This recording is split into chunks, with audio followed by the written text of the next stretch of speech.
நான் திருநெல்வேலிக்காரன் சோத்துல உப்பு போட்டு சாப்பிடுறோம், கோயம்புத்தூர்காரங்களும் ரோஷத்துல குறைவில்லாதவர்கள் நம்மளை பார்த்து பிச்சைக்காரங்க கேக்குறான். யாரு சொன்னா? நிர்மலா சீதாராமன் சொல்லுகிறார் நம்மை பார்த்து. எதுக்கு? பாஜக காரங்க ஓட்டு கேட்டு உங்க தெருவுக்குள்ள வரும்போது அவங்க கிட்ட வேற ஒண்ணும் சொல்லக்கூடாது, எல்லோரும் கேள்வி கேளுங்க, எங்களை பிச்சைக்காரன்னு சொல்லிட்டு எங்க கிட்ட எதற்கு வாக்கு பிச்சை கேட்டு வருகிறாய்? எங்கள் வாக்கு உனக்கு கிடையாது, வெளியே போன்னு சொல்லுங்க. 1000 ரூபாய்க்கு இருக்கிற ஏழை மாலைகளுக்கு தாய்மார்களுக்கு கொடுப்பதை பிச்சை என்று சொல்லுகிறாரே நிர்மலா சீதாராமன். பெரும் முதலாளிகளுக்கு தள்ளுபடி செய்யப்பட்ட கடன் தொகை எவ்வளவு தெரியுமா? பேங்க்ல கடன் வாங்கி வச்சிருக்காங்க, தள்ளுபடி பண்ணிருக்காங்க. எவ்வளவு கடன் தள்ளுபடி தெரியுமா? 25 லட்சம் கோடி ரூபாயை பெரும் முதலாளிகளுக்கு கடனை தள்ளுபடி செய்திருக்கிறது இந்த பாரதிய ஜனதா கட்சி அரசு. வெங்காய விலை உச்சத்துல இருந்த டயத்துல கேக்குறாங்க, வெங்காய விலை ஏறி போச்சு, வெங்காய விலை குறைக்கிறதுக்கு ஏதாவது வழி இருக்குதா அப்படின்னு கேட்டாங்க. நிர்மலா சீதாராமன் எந்திரிச்சு பதில் சொன்னார். என்ன பதில் தெரியுமா?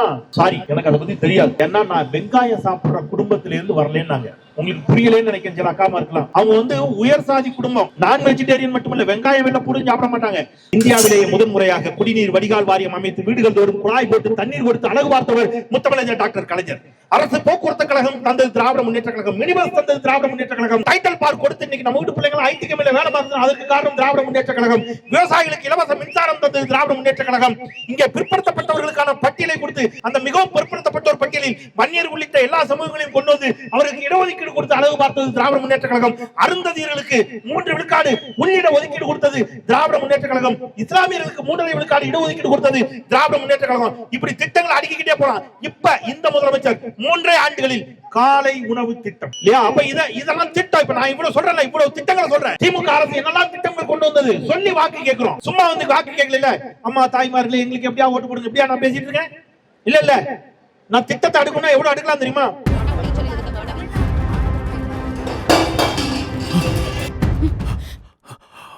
என்னாச்சுப்பா? ஒண்ணு இல்லம்மா, படி, நீ படி. என்னதான் நம்ம பிள்ளைங்க திறமசாலியா இருந்தாலும் இந்த தேவையில்லாத நுழைவுத் தேர்வு தான் நம்ம பிள்ளைங்களோட தலையெழுத்தை நிர்ணயிக்கும் நினைக்கும் போது வேதனையாகும், பயமாகவும் இருக்கு. மாணவர்களின் எதிர்காலத்தை கேள்விக்குறியாக்கும் இந்த பதட்டம் இனியும் நம்மை தொடர வேண்டுமா? இந்தியாவை காக்க ஸ்டாலின் அழைக்கிறேன்.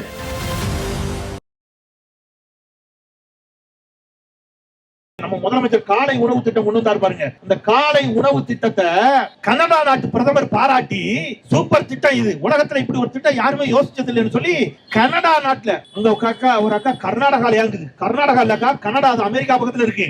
அமெரிக்கா பக்கத்துல இருக்கிற கனடாவில் நம்முடைய முதலமைச்சர் ஸ்டாலின் அவர்கள் கொண்டு வந்த காலை உணவு திட்டம் கனடாவில் செயல்பட்ட தொடங்கிவிட்டது. கனடாவிற்கு தெரிந்திருக்கிறது நம்முடைய முதலமைச்சருடைய மாண்பும் பெருமையும். இங்க இருக்கக்கூடிய சில கழுதைகளுக்கு கற்பூர வாசனை தெரியவில்லை. அதனால நம்ம அதை பத்தி கவலைப்பட வேண்டாம். நம்முடைய முதலமைச்சர் சொல்லியிருக்காரு, அவருக்கு வாக்களிக்காதவர்களுக்கும் சேர்த்தே இந்த அரசுன்னு.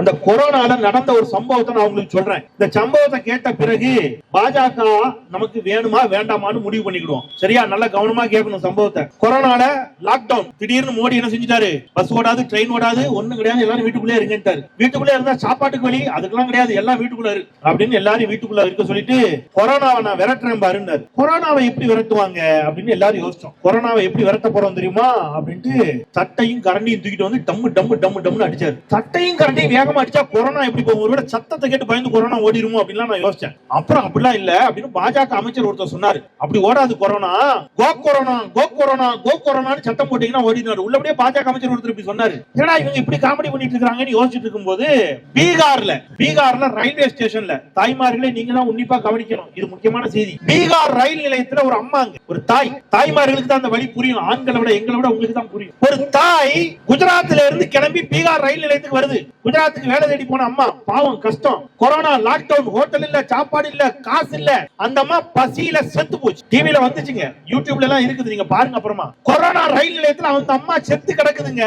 அந்த அம்மா இறந்து போனது தெரியாமல் அந்த தாயின் 1.5 வயது குழந்தை அந்த தாயின் மார்பில் பாலை தேடி முட்டி அழுத காட்சியை பார்த்து உலக நாடுகள் எல்லாம் எனக்கு சொல்லும் போதே கண்ணீர் வருதுங்க. தன் தாய் இறந்து போனது தெரியாமல் குழந்தை தாயின் இறந்து போன மார்பில் பாலை தேடி அழுது கதறி துடித்தது. இதை பார்த்த உடனே எல்லாருக்கும் கோவம் வந்துச்சு. நம்ம எலெக்ஷன் எல்லாம் மறந்துடுவோம், கொஞ்சம் நியாயமா பேசுவோம், மனசாட்சியோட பேசுவோம். இதை பார்த்த உடனே எல்லாருக்கும் கோவம் வந்துச்சு. நம்ம ராகுல் காந்தி கோபத்தோட போய் கேட்டார், பாதசாரிகளாக, இப்படி உங்களுக்கு தெரியும், இப்போ இங்க எல்லாம் வட இந்தியாக்காரங்க எல்லாம் வேலை பார்க்காங்க நிறைய பேர், எல்லாரும் நடந்தே ஊருக்கு போனாங்க, பார்த்திருப்பீங்க டிவில. இப்படி எல்லாரும் நடந்தே ஊருக்கு போறாங்களே, பாதசாரிகளாக போகிறார்களே, இவர்களுக்கு ஏதாவது செய்யக்கூடாதா அப்படின்னு நம்ம ராகுல் காந்தி கேட்டார். அதற்கு இந்த நாட்டில நிதி அமைச்சர்னு ஒரு அம்மையார் இருக்கிறார். ஒரு பெண், மாண்புமிகு நிர்மலா சீதாராமன், இப்படி இறந்து போய் கிடக்கிறாரே ஒரு பெண்மணி, ஒரு தாய் இறந்து கிடப்பது தெரியாமல் அந்த குழந்தை பாலுக்கு அழுகிறதே, இதெல்லாம் கேட்க மாட்டீங்களான்னு கேட்டதுக்கு அந்த நிர்மலா சீதாராமன் அவர்கள் சொன்ன பதில் தெரியுமா? என்ன பதில் தெரியுமா? அவ்வளவு அக்கறை இருந்தா அவங்க கூட நீங்களும் பெட்டி படுக்கைகளை தூக்கி கொண்டு நடந்து செல்லுங்கள் என்று சொன்னவர் நிர்மலா சீதாராமன். இந்த ஆணவம் பிடித்த பாஜக நமக்கு ஒருபோதும் வேண்டவே வேண்டாம் என்பதை உறுதியாக சொல்லக்கூடிய தேர்தல் இது. தாய்மார் நாடாளுமன்றத்தில் கேள்வி கேட்கிறாங்க நம்ம திமுக எம்பிக்கள். அம்மையார் நிர்மலா சீதாராமன் அவர்களே, வெங்காய விலை ஏறி போச்சு, வெங்காயம் இல்லாம சமைக்க முடியுமா? ஒரு ஆம்லேட் போட்டுனா கூட வெங்காயம் வேணுங்க. வெங்காய விலை உச்சத்துல இருந்த டயத்துல கேக்குறாங்க, வெங்காய விலை ஏறி போச்சு, வெங்காய விலை குறைக்கிறதுக்கு ஏதாவது வழி இருக்குதா அப்படின்னு கேட்டாங்க. நிர்மலா சீதாராமன் எந்திரிச்சு பதில் சொன்னார். என்ன பதில் தெரியுமா? சாரி, எனக்கு அதை பத்தி தெரியாது, ஏன்னா நான் வெங்காயம் சாப்பிடுற குடும்பத்தில இருந்து வரலன்னாங்க. உங்களுக்கு புரியலன்னு நினைக்கிறேன், சில அக்காமா இருக்கலாம். அவங்க உயர் சாதி குடும்பம். உயர் சாதி குடும்பத்துல சில குடும்பத்துல வெங்காயம் வெள்ளை பூண்டெல்லாம் சாப்பிட மாட்டாங்க. நான் வெஜிடேரியன் மட்டுமல்ல, வெங்காயம் வெள்ளை பூண்டு சாப்பிட மாட்டாங்க. அதனால வெங்காயம் சாப்பிடக்கூடிய குடும்பத்திலிருந்து நான் வரவில்லை, எனக்கு அதை பற்றி தெரியவில்லை என்று சொன்னவர் இந்த நாட்டினுடைய நிதியமைச்சராக இருக்கிறார். நம்ம கஷ்டம் ஏதாவது அவங்களுக்கு தெரியுதா? ஒண்ணும் தெரியல. 60 வயசை கடந்தவங்களுக்கு எல்லாம் ட்ரெயின்ல டிக்கெட் முன்னாடி போகும்போது மூத்த குடிமக்களுக்கு ஒரு சலுகை கொடுத்தாங்க. ஞாபகம் இருக்கா? தெரியுமா? 200 ரூபாய் டிக்கெட்னா 100 ரூபாய் தான். 400 ரூபாய் டிக்கெட்னா உங்களுக்கு எல்லாம் 200 ரூபாய் தான். 60 வயதை கடந்தவர்களுக்கு மோடி வந்தாரு. எது 60 வயதை கடந்தவர்களுக்கு சலுகையா? அதுவும் ஏழைகளுக்கு சலுகையா? முதல்ல அதை கட் பண்ணு. இப்ப போய் நீங்க ரயில்வே ஸ்டேஷன்ல போய் கேளுங்க, மூத்த குடிமக்கள் எனக்கு சலுகை கொடுங்க. சலுகை எல்லாம் கிடையாது, மோடி கட் பண்ணிட்டார். ஏன் சார் கட் பண்ணீங்க மோடி அப்படின்னு போய் கேட்டா மோடி சொல்றாரு, இந்த நாட்டுல இந்த ஏழைகளுக்கு எல்லாம் இப்படி சலுகை கொடுக்கறதுனால நாடு நாசமா போகுது, பொருளாதாரம் வீணா போகுது, இவங்களுக்கு எல்லாம் எதுக்கு கொடுக்கணும், அதனால நான் கட் பண்ணிட்டேன், இதனால் நாட்டிற்கு லாபம். பேங்க்ல யாருக்கும் முதல்ல அக்கௌண்டே இல்லாம இருந்துச்சு. மோடி தான் என்ன சொன்னாரு, இந்த பாருங்க எல்லாரும் பேங்க்ல கண்டிப்பா அக்கௌண்ட் ஆரம்பிக்கணும். ஏங்க ஆரம்பிக்கணும் நம்ம கேட்டோம், சரியா? அப்ப ஒன்னு சொன்னாரு, சிலிண்டர் விலை ஏறுது. எவ்வளவு ஏறி இருக்கு? 400 ரூபாயில இருந்து 900 ரூபாய் தாண்டியாச்சு. 1000 ரூபாய் கொண்டு போய் விட்டாரு. இந்த மீதி 500 ரூபாய் இருக்குல்ல, இதெல்லாம் மானியம். முன்னாடி காங்கிரஸ் பீரியட்ல இதெல்லாம் மானியமா கவர்மெண்ட்டுக்கு அப்படியே டைரக்டா கொடுத்துருவாங்க. கொடுத்து நமக்கு வெறும் 400 ரூபாய் தான் வாங்குச்சு கவர்மெண்ட். ஆனா மோடி என்ன சொன்னார்னா, அப்படிலாம் கிடையாது, நான் 1000 ரூபாய் ஆக்கிடுவேன், உங்ககிட்ட இருந்து 400 ரூபாய் தான் வாங்குவோம், மீதி அந்த 500 ரூபாய் இருக்குல்ல அது உங்க அக்கௌண்ட்ல போடுவோம், அந்த அக்கௌண்ட்ல போடுறதுக்கு நீங்க எல்லாம் அக்கௌண்ட் ஆரம்பிங்கன்னு சொன்னாரு. எல்லாரும் அக்கௌண்ட் ஆரம்பிச்சீங்களா? ஆரம்பிச்சீங்க. கேஸ் கடையில போய் கேட்டதுக்கு என்ன சொன்னாங்க? கேஸ் அக்கௌண்டையும் பேங்க் அக்கௌண்டையும் இணைக்கணும். இணைச்சீங்களா? இணைச்சு. அடுத்தது என்ன சொன்னாங்க? ஆதாரையும் பேங்க் அக்கௌண்டையும் இணைங்க. இணைச்சீங்களா? எல்லாத்தையும் இணைச்சிட்டீங்க. யாருக்கெல்லாம் பைசா வந்துச்சு? யாருக்காவது வந்துச்சா? மோடி மாசம் மாசம் கேஸ் சிலிண்டர் வாங்குறீங்களே, எவ்வளவு கொடுத்து வாங்குறீங்க? 1000 ரூபாய். 1000 ரூபாய் வாங்கிட்டு நமக்கு தர வேண்டிய சப்சிடி நம்ம அக்கௌண்ட்டுக்கு வருதா? வரல, போச்சு. சரியா? ரைட். அப்ப நம்ம அக்கௌண்ட்ல ஒரு 100 ரூபாய் கூட இல்லாம நம்ம அக்கௌண்ட்ல இருக்க காசு எல்லாம் எடுக்கிறோம்னா எதுக்காக எடுப்போம்? ரொம்ப கஷ்டமா இருந்தா தானே எடுப்போம். நமக்கு என்ன ஆசையா? ரொம்ப முடியலன்னா தான் நம்ம அக்கௌண்ட்ல காசே இல்லாத அளவுக்கு நம்மளே எடுப்போம். இப்ப நம்மளே கஷ்டத்துல தான் காசு எடுக்கும். மோடி சொல்றாரு, உன் அக்கௌண்ட்ல இருந்து எல்லா காசையும் நீ எடுத்துட்டியா, உனக்கு ஃபைன் போடுறேன் பாரு அப்படின்னு ஃபைன் போட்டிருக்காரு. அபராதம் எவ்வளவு தெரியுமா? 21,000 கோடி. நம்மள மாதிரி சாமானிய மக்களுடைய அக்கௌண்ட்ல இருந்து நம்ம காசை நாம எடுத்ததுக்கு மோடி போட்ட ஃபைன் 21,000 கோடி. அப்போ தங்கத்துக்கு விலை ஏத்தியாச்சு, பெட்ரோல் டீசல் கேஸ் விலையை ஏத்தியாச்சு, அக்கௌண்ட் ஆரம்பிக்க சொல்லி நம்ம அக்கௌண்ட்ல இருந்து நம்ம பணம் எடுத்தா அதுக்கும் ஃபைன் போடுறாரு. சரி, 60 வயசுக்கு மேல இருக்கிறவங்களுக்கு எல்லாம் தெரியும், நாங்க யாருமே 60 வயசு இல்ல, எல்லாருமே 20 வயசு தான். அப்படிதானே? வயசை சொல்ல மாட்டாங்க. அந்த அண்ணாச்சிக்கு வயசு சொல்லுது. மார்க்சிஸ்ட் கம்யூனிஸ்ட் கட்சி தோழரா, இந்திய கம்யூனிஸ்ட் கட்சி தோழர் 20 21 60 தாண்டிட்டீங்க. மூத்த குடிமக்களுக்கு ட்ரெயின்ல போகும்போது சலுகை கொடுத்தாங்களா? மூத்த குடிமக்களுக்கான சலுகை 60 வயசுக்கு மேலே நீங்க சான்றிதழ் கொடுத்தா, உங்க அடையாள அட்டையை கொடுத்தா 400 ரூபாய் டிக்கெட் 200 ரூபாய் கிடைக்கும். கிடைக்குமா? இப்ப கிடைக்குதா? மோடி ஆட்சிக்கு வந்தோன்னு நிப்பாட்டிட்டாரு. 60 வயசுக்கு மேல இருக்கிற ஏழைகள்லாம் ட்ரெயின்ல பாதி விலையில போறீங்களா? கட், எல்லாத்தையும் நிப்பாட்டு இல்லையா? அப்ப இதெல்லாம் திட்டம். இப்ப நான் இவ்வளவு சொல்றேன், இவ்வளவு திட்டங்களை சொல்றேன். திமுக அரசு என்னெல்லாம் திட்டங்கள் கொண்டு வந்தது சொல்லி வாக்கு கேட்கிறோம். சும்மா வந்து வாக்கு கேட்கல. அம்மா தாய்மார்களே எங்களுக்கு எப்படியா ஓட்டு போடுங்க, எப்படியா நான் பேசிட்டு இருக்கேன். இல்ல நான் திட்டத்தை அடுக்கணும். எவ்வளவு அடுக்கலாம் தெரியுமா? நீங்க வீட்டுல இன்னைக்கு நம்ம குழாயில தண்ணி வருது, வீட்டுல குழாய் போட்டு தண்ணி வருது. இந்த திட்டத்தை கொண்டு வந்து யார் தெரியுமா? முத்தமிழஞ்சர் டாக்டர் கலைஞர். இந்தியாவிலேயே முதன்முறையாக குடிநீர் வடிகால் வாரியம் அமைத்து வீடுகள் தோறும் குழாய் போட்டு தண்ணீர் கொடுத்து அழகு பார்த்தவர் முத்தமிழஞ்சர் டாக்டர் கலைஞர். அரசு போக்குவரத்து கழகம் தந்தது திராவிட முன்னேற்ற கழகம், மினிபஸ் தந்தது திராவிட முன்னேற்ற கழகம். நீங்க வந்து டைட்டில் பார்க் கொடுத்து இன்னைக்கு நம்ம வீட்டு பிள்ளைங்க ஐடி கம்பெனில வேலை பார்த்து அதற்கு காரணம் திராவிட முன்னேற்ற கழகம். விவசாயிகளுக்கு இலவச மின்சாரம் தந்தது திராவிட முன்னேற்ற கழகம். இங்கே பிற்படுத்தப்பட்டவர்களுக்கான பட்டியலை கொடுத்து மிகவும் பிற்படுத்தப்பட்டோர் பட்டியலில் சேர்த்து அந்த மிகவும் பிற்படுத்தப்பட்டோர் பட்டியல் 1957 வன்னியர் உள்ளிட்ட எல்லா சமூகங்களையும் கொண்டு வந்து அவருக்கு இடஒதுக்கீடு கொடுத்து அழகு பார்த்தது திராவிட முன்னேற்ற கழகம். அருந்ததியர்களுக்கு 3 விழுக்காடு உள்ளிட ஒதுக்கீடு கொடுத்தது திராவிட முன்னேற்ற கழகம். இஸ்லாமியர்களுக்கு 3.5 விழுக்காடு இடஒதுக்கீடு கொடுத்தது திராவிட முன்னேற்ற கழகம். இப்படி திட்டங்கள் அடுக்கிக்கிட்டே போலாம். இப்ப இந்த முதலமைச்சர் 3 ஆண்டுகளில் காலை உணவு திட்டம். பாஜக இந்த திட்டமே கொண்டு வரலையா அப்படின்னு பாத்தீங்கன்னா கொண்டு வந்தாங்க. போய் சொல்லக்கூடாது. 3 திட்டம் கொண்டு வந்தாங்க. அந்த 3 திட்டம் என்ன தெரியுமா? 1 500 ரூபாய் 1000 ரூபாய் திடீர்னு செல்லாதுன்னு அறிவிச்சார். அறிவிச்சிட்டு அதுக்கு மேல 2000 ரூபாய் நோட்டை ஒண்ணு கலர் கலரா கொடுத்தாரு. அப்புறம் அந்த 2000 ரூபாயும் செல்லாதுன்னு அவரே சொல்லிட்டாரு. இன்னைக்கு யாருக்கு 2000 இருக்கா? இல்ல, ஒரு திட்டம் கொண்டு வந்தாரு, அது செல்லாதுன்னு அவரே சொல்லிட்டாரு. இன்னொன்னு மதுரை எய்ம்ஸ், அதுல ஒரே ஒரு செங்கலை கொண்டு போய் வச்சாரு, அதை உதயநிதி ஸ்டாலின் தூக்கிட்டு வந்துட்டாரு. அப்ப அதுவும் போச்சு. இன்னும் ஒரே ஒரு திட்டம் கொண்டு வந்தாரு. இந்த ரயிலுக்கு எல்லாம் சும்மா இருந்த ரயிலுக்கு எல்லாம் கொஞ்சம் மூக்க நீட்டி விட்டு வந்தே பாரத்னு பேரை மாத்தி 500 ரூபாய் அந்த டிக்கெட்டை 2000 ரூபாய் மாத்தி விட்டாரு. நம்ம புறக்கணிக்கணும்னா அந்த வந்தே பாரத் திட்டத்தை மட்டும் புறக்கணிச்சா போதும். ஆனால் திமுக கொண்டு வந்த திட்டங்களை புறக்கணிக்க முடிவு செய்தால் ஒரு நாளைக்கு மேல நம்ம வாழவே முடியாது. அத்தனை திட்டங்களை தந்து அழகு பார்த்த திராவிட முன்னேற்ற கழகத்தை நாம் உதயசூரியன் சின்னத்தில் ஆதரிக்க வேண்டும். அமித்ஷா தமிழ்நாட்டுக்கு வரதா இருந்துச்சு. இப்ப லீவ் லெட்டர் கொடுத்திருக்காரு. I am suffering from fever. வைத்த வலியால் நான் வாடுகிறேன். I am unable to attend the பிரச்சாரம் அப்படின்னு லீவ் லெட்டர் கொடுத்தாரு. ஏன் தெரியுமா? ஒரு சீட்டு கூட தமிழ்நாட்டில் தேராது என்பது அமித்ஷாவுக்கு உளவுத்துறை கொடுத்த ரிப்போர்ட். தேராது. அதனால அவங்களுக்கே தெரியும் வரமாட்டாங்க. ஒருவேளை அதையும் தாண்டி வந்தால் நான் பயங்காட்டல, நான் மிகைப்படுத்தல, நான் யதார்த்தத்தை சொல்றேன், குறித்து வைத்துக் கொள்ளுங்கள். ஒருவேளை மீண்டும் மோடி ஆட்சிக்கு வந்தால் 1 லிட்டர் பெட்ரோல் 200 ரூபாய், 1 லிட்டர் டீசல் 200 ரூபாய், ஒரு சிலிண்டர் விலை 2000 ரூபாய், தங்கம் சவரனுக்கு 1 சவரன் 1 லட்சத்தை நெருங்கும். நான் பயங்காட்டல, இது யதார்த்தம். இதான் யதார்த்தம். அதனால இதை சிந்திங்க. எனவே நம்முடைய வேட்பாளர் வெற்றி பெற போவது உறுதி. கணபதி ராஜ்குமார் வெற்றி உறுதி.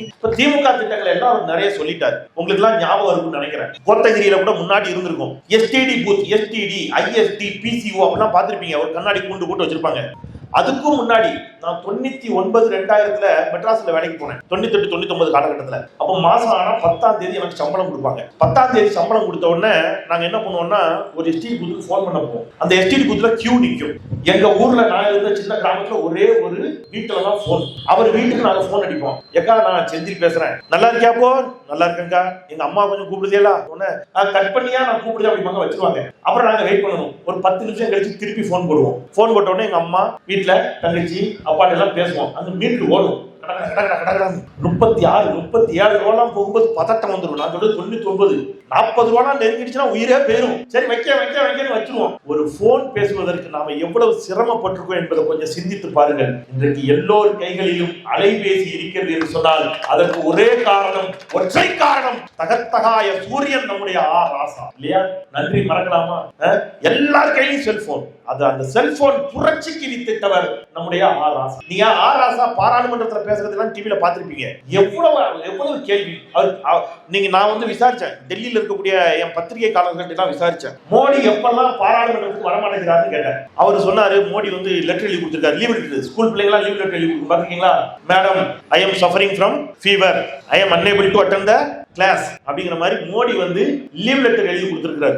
என்னைக்கெல்லாம் பார்த்தா ராசா என்னைக்கெல்லாம் கேள்வி கேட்கிறார் அன்னைக்கெல்லாம் அவர் லீவ் லெட்டர் எழுதி வீட்டுக்கு போயிட்டாரா? ஏன்னா எந்த கேள்விக்கு அவர் தெரியல, பதில் இல்லை. அந்த அளவிற்கு ஒரு அறிவாற்றல் மிக்கவர் நம்முடைய ராசா அவர்கள் இல்லையா?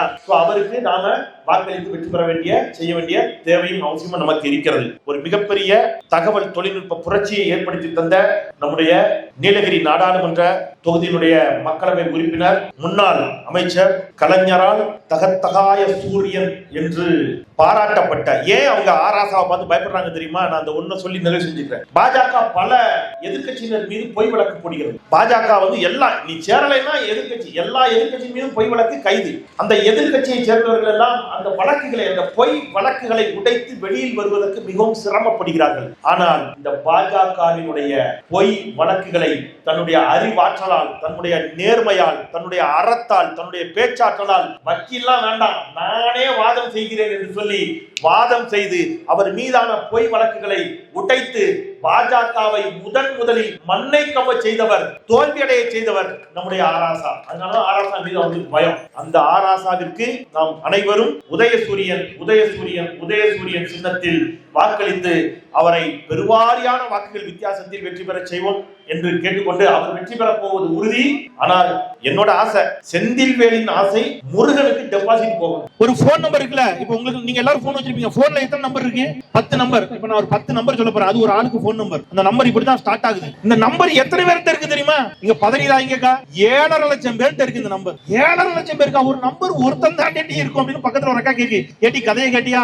ஒரு நம்பர் ஒரு ஆள் தான் இருக்கும். 7.5 லட்சம் பேருக்கு ஒரே நம்பரா? ஆமா. இப்படி ஒரு போலியான நம்பரை உருவாக்கி 99999 10 9 போட்டு போலியா ஒரு நம்பரை உருவாக்கி 7.5 லட்சம் பேர்ல ஒரே நம்பர், 7.5 லட்சம் பேர்ல ஒரே நம்பரை இணைச்சு நம்ம மோடிஜி ஐயா, யாரு நம்ம மோடிஜி ஐயா 7.5 லட்சம் பேருக்கு ஒரே நம்பரை போட்டு 7.5 லட்சம் கோடி ஆட்டையை போட்டிருக்காரு. எத்தனை லட்சம் கோடிங்க?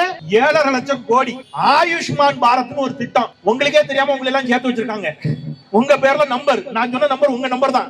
999 போட்டு உங்களுக்கே தெரியாம உங்களுக்கு சிகிச்சை கொடுத்ததா பணம் எடுக்கப்பட்டிருக்கு. இந்த ரமணா படம் பாத்திருக்கீங்களா? இப்ப செத்து போன நம்ம அருமை கேப்டன் விஜயகாந்த் அவர் நடிச்சிருப்பாரு. அதுல வந்து ஆஸ்பத்திரியில செத்து போன பணத்துக்கு ட்ரீட்மெண்ட் கொடுப்பாங்க. அப்படி செத்து போன ஆட்களுக்கு எல்லாம் ட்ரீட்மெண்ட் பார்த்திருக்கிறாரு நம்முடைய மோடி. அதுல 7.5 லட்சம் கோடி ஊழல் நடந்திருக்கிறது.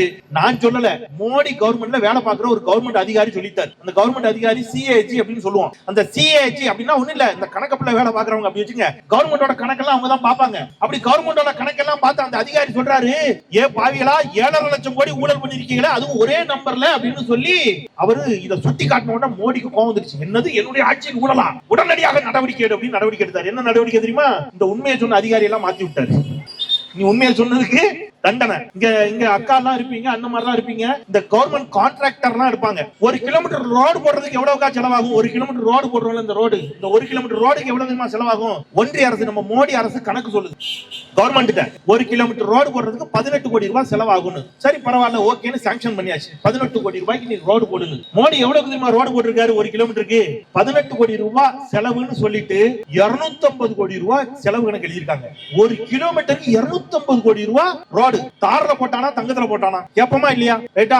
இப்படி ஊழல் மேல ஊழல் மேல ஊழல் மேல ஊழல் மேல ஊழல் செஞ்சு நம்முடைய மோடி பாஜகவும் கொள்ளையடிச்சு வச்சிருக்கிற பணம் 10,000 கோடிங்க. இது இல்லாம இப்ப இந்த தேர்தல் பத்திரம்னு ஒண்ணு கொஞ்ச நாளா செய்தியில அங்கங்க பாத்திருப்பீங்க பேப்பர்ல எல்லாம். அது என்ன பத்திரம்னு சொல்றாங்களே, வீட்டு பத்திரமா நில பத்திரமா? அது தேர்தல் பத்திரம், அது வேற ஒண்ணும் இல்ல. இவர் இருக்காருன்னு வைங்க, இப்ப யாரோ ஒருத்தர் இருக்காரு, அவர் பாஜகவுக்கு ரூபா கொடுக்கணும், நிதி கொடுக்கணும்னா நேரடியா ரூபா கொடுக்க வேண்டாம். இந்த பத்திரத்தை வாங்கி பேங்க்ல கொடுத்தா போதும். அந்த பத்திரத்தை பிஜேபி கொண்டு போய் பேங்க்ல கொடுத்து ரூபாயா மாத்திக்கலாம். இதான் தேர்தல் பத்திரம். அப்படி வச்சுங்க. இப்படி இந்த தேர்தல் பத்திரம் மூலமாக 10,000 கோடி ரூபாய் வசூலிச்சிருக்காரு. இப்படி ஊழல் செஞ்சு தேர்தல் பத்திரம் மூலமாக என்று ஏராளமான ரூபாயை வசூலிச்சு இன்னைக்கு உலகத்திலேயே நல்லா கேட்டுக்கிடுங்க தாய்மார்களே, சகோதரர்களே, ஆங்காங்கே இருக்கக்கூடியவர்களே எல்லாரும் கேட்டுங்க. உலகத்திலேயே பணக்கார கட்சி எது தெரியுமா? இன்னைக்கு பாஜக. நான் சொல்லல, புள்ளி விவரம் சொல்லுது. உலகத்திலேயே பணக்கார கட்சியாக பாஜக வந்துடுச்சு. ரைட். உலகத்திலேயே பணக்காரராக 3வது பெரிய பணக்காரராக ஒருத்தர் ஆக்கிட்டாங்க. அவர் பேர் தெரியுமா உங்களுக்கு? அதானி. இந்த அரசு வந்த போது அவர் யாருன்னே யாருக்கும் தெரியாது. நம்ம எல்லாம் சின்ன பிள்ளையா இருக்கும் போது, நீங்க எல்லாம் சின்ன பிள்ளையா இருக்கும் போது உங்க ஃப்ரெண்ட்ஸ்க்கு சொல்லுவீங்க, இவன் பெரிய டாடா பிர்லா, அப்படித்தானே பேசி பழகிருக்கோம். டாடா பிர்லா, இவன் பெரிய அம்பானி மகன் அப்படிலாம் சொல்லுவோம். அம்பானியை தெரியும், டாடா பிர்லாவை தெரியும். அதானியை யாருக்காவது தெரியுமா? 2 வருஷத்துக்கு முன்னாடி வரைக்கும் யாருக்கும் தெரியாது. எங்க இருந்தார் என்றே தெரியாத அதானி மோடி ஆட்சிக்கு வந்து இந்த 10 வருஷத்துல உலகத்தின் 3வது பெரிய பணக்காரராக மாறிவிட்டார். அப்ப பாஜக உலகத்தினுடைய பணக்கார கட்சியா மாறிடுச்சு. பாஜக மோடியுடைய நண்பர் அதானி உலகத்தினுடைய 3வது பணக்காரராக மாறிட்டாரு.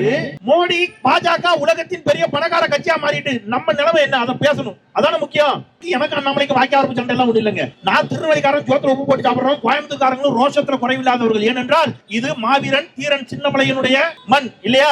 எவ்வளவு பெரிய ஆட்கள். ஐயா ஜிடி நாயுடு வாழ்ந்த மண், அறிவியல் மாமேதை, இப்படி வீரம் விளைந்த மண், அறிவியலாளர்கள் விளைந்த மண். இப்ப நமக்கு என்ன கோபம்னா, நம்மளும் சோத்துல உப்பு போட்டு சாப்பிடுறோம், நம்மளை பார்த்து பிச்சைக்காரன் கேக்குறான். கோபம் வருமா வராதா? யாரு சொன்னா? நிர்மலா சீதாராமன் சொல்லுகிறார் நம்மை பார்த்து. எதுக்கு? அங்க ஒரு முதலமைச்சர் இல்லைங்க, அவர் முதலமைச்சர் என்பதை தாண்டி ஒரு சொந்த சகோதரனாக, ஒரு அண்ணனாக, அவர் நம்முடைய முதலமைச்சர் அவருடைய அக்காக்களுக்கு, அவருடைய தங்கைகளுக்கு அவங்க சிரமப்படுறாங்களே அப்படின்னு சொல்லி மாதம் 1000 ரூபாய் மகளிர் உரிமை தொகை கொடுக்கிறார். நீங்க ஒண்ணு சொல்றேன், நீங்க வீட்டுல வேலை பார்க்கிற பெண்கள்ட்ட போய் கேட்டீங்கன்னா என்னக்கா செய்றீங்க அப்படின்னு கேட்டா என்ன சொல்லுவாங்கன்னா, சும்மா தான் இருக்கேன். சும்மாவா இருக்கீங்க? காலையில எந்திரிச்சு வீடு தூத்து தொளிச்சு கோலம் போட்டு பாத்திரம் கழுவி வீட்டுக்காரரை வேலைக்கு அனுப்பி பிள்ளைகளை ஸ்கூலுக்கு அனுப்பி இல்லையா, எவ்வளவு வேலை. இது வேலை தானக்கா? இந்த வேலையை இதுவரைக்கும் யாராவது அங்கீகரிச்சு இதுக்கு சம்பளம் கொடுத்திருக்காங்களா? கொடுத்ததே கிடையாது. உலகத்தில் ஒரே தலைவன், ஒப்பற்ற தலைவன், வீட்டில் வேலை செய்யக்கூடிய பெண்களின் உழைப்பை சுரண்டக்கூடாது, அதுவும் ஒரு உழைப்பு தான் என்று அங்கீகரித்து மாதம் 1000 ரூபாய் கொடுத்த ஒரே தலைவர் நம்முடைய மாண்புமிகு முதலமைச்சர் முத்துவேல் கருணாநிதி ஸ்டாலின். இந்த உதவி தொகையை பிச்சை என்று கொச்சைப்படுத்துகிறார் நிர்மலா சீதாராமன், குஷ்பு 2 பேரும். இப்போ நான் சொல்லிட்டேன், எனக்கு ரோஷம் இருக்கு, உங்களுக்கு ரோஷம் இருக்கும். ஏன்னா நீங்கள் எல்லாம் என்னுடைய அக்கா தங்கைகள், அண்ணன் தம்பிகள். பாஜக காரங்க ஓட்டு கேட்டு உங்க தெருவுக்குள்ள வரும்போது அவங்க கிட்ட வேற ஒண்ணும் சொல்லக்கூடாது. எல்லோரும் கேள்வி கேளுங்க, எங்களை பிச்சைக்காரன்னு சொல்லிட்டு எங்க கிட்ட எதற்கு வாக்கு பிச்சை கேட்டு வருகிறாய்? எங்கள் வாக்கு உனக்கு கிடையாது, வெளியா போன்னு சொல்லு. பிச்சை கேட்டு எதுக்கு வராங்க? வாக்கு பிச்சை தானே. நம்மள பிச்சைக்காரங்கன்னு சொன்னாங்கல்ல, பிச்சைக்காரங்கன்னு சொல்லிட்டு எதுக்கு வரணும்? ஏங்க அதானிக்கும் அம்பானிக்கும் அள்ளி அள்ளி கொடுக்கிறார் மோடி. எவ்வளவு தெரியுமா கொடுத்திருக்காரு? 1000 ரூபாய் இருக்கிற ஏழை மாலைகளுக்கு, தாய்மார்களுக்கு கொடுப்பதை பிச்சை என்று சொல்லுகிறாரே நிர்மலா சீதாராமன். பெரும் முதலாளிகளுக்கு தள்ளுபடி செய்யப்பட்ட கடன் தொகை எவ்வளவு தெரியுமா? பேங்க்ல கடன் வாங்கி வச்சிருக்கான், தள்ளுபடி பண்ணிருக்காங்க. எவ்வளவு கடன் தள்ளுபடி தெரியுமா? 25 லட்சம் இல்ல, 25 கோடி இல்ல, 25 லட்சம் கோடி ரூபாயை பெருமுதலாளிகளுக்கு கடனை தள்ளுபடி செய்திருக்கிறது இந்த பாரதிய ஜனதா கட்சி அரசு. ஆனா நம்ம ஏழை பாளையங்களுக்கு 1000 ரூபாய் கொடுத்தா அதை பிச்சை என்று கொச்சைப்படுத்துகிறார்கள். இந்த பாஜக நமக்கு வேண்டவே வேண்டாம். அப்ப ஊழல் மலிந்த பாஜக, பல லட்சம் கோடி ஊழல் செய்த பாஜக, வரி மேல் வரி போட்டு நம்மளை வஞ்சிக்கக்கூடிய பாஜக, நம்ம எள்ளி நகையாடி ஆணவத்துல நம்மளை எல்லாம் பிச்சைக்காரங்க சொல்ற பாஜக நமக்கு வேண்டாம். நம்மில் ஒருவராக, சகோதரனாக நம்மை பாவிக்கக்கூடிய நம்முடைய முதலமைச்சர் ஸ்டாலின் அவருடைய கரத்தை நாம் வலுப்படுத்த வேண்டும். இந்தியா கூட்டணியை ஆதரிக்க வேண்டும். நீங்க பெட்ரோல், டீசல், கேஸ் விலையை பத்தி எல்லாம் பேசணும். இன்னொன்னு நடக்குது நாட்டுல, வழிப்பறி கொள்ள. இந்த பழைய மலையூர் மம்மடியாம் படம் எல்லாம் பாத்தீங்கன்னா தெரியும். மாட்டு வண்டி போகும்போது அங்கங்க வழிப்பறி கொள்ளக்காரன் நின்னு வழிப்பறி பண்ணுவான். இப்ப அப்படி நவீன வழிப்பறி ஒண்ணு நடக்கு நாட்டுல தெரியுமா? நீங்க கார்ல போனீங்கன்னா ஆமா அப்படி ஒண்ணு வந்து இறங்கும். டோல் கேட் எங்க முக்குக்கு முக்கு வச்சிருக்காங்க. நான் மெட்ராஸ்ல இருந்து நேத்து வரேன், வர்ற வழியெல்லாம் டோல் கேட். சரி, டோல் கேட் கட்டணத்தை வாங்குறது, அந்த ரோடு நல்லா இருக்கானா? ரோடு ஃபுல்லா பேட்ச் ஒர்க், ஒரே பஞ்சர் பார்த்து வச்சிருக்காங்க. இந்த படத்துல இப்ப யோகி பாபு ஒரு படத்துல பேட்ச் ஒர்க் பாப்பார்ல, அது மாதிரி ஒரே பேட்ச் ஒர்க் பாத்துங்க. அதுக்கு கட்டணம். நம்முடைய முதலமைச்சரும் அறிவித்து விட்டார், ராகுல் காந்தியும் அறிவித்து விட்டார். இந்தியா கூட்டணி வெற்றி பெற்று ஆட்சிக்கு வருகின்ற பொழுது இந்தியாவில் ஒரு டோல்கேட் கூட இருக்காது. கிழிக்கிற வித்த நம்ம சூரியனுக்கு தெரியும். நம்ம கட்டுற வரிப்பணம் எல்லாம் நமக்கு தானே வரணும். கேட்கும் போது தராதவனுக்கு தோல்விய பரிசா தரணும். ஆலை உணவு திட்டம்னு பிள்ளைங்க மனசுல ஸ்டாலின் குரல். 1000 ரூபாய் திட்டம்னு மகளிர் மனசுல ஸ்டாலின் குரல். இந்தியாவை காக்க ஸ்டாலின் அழைக்கிறேன்.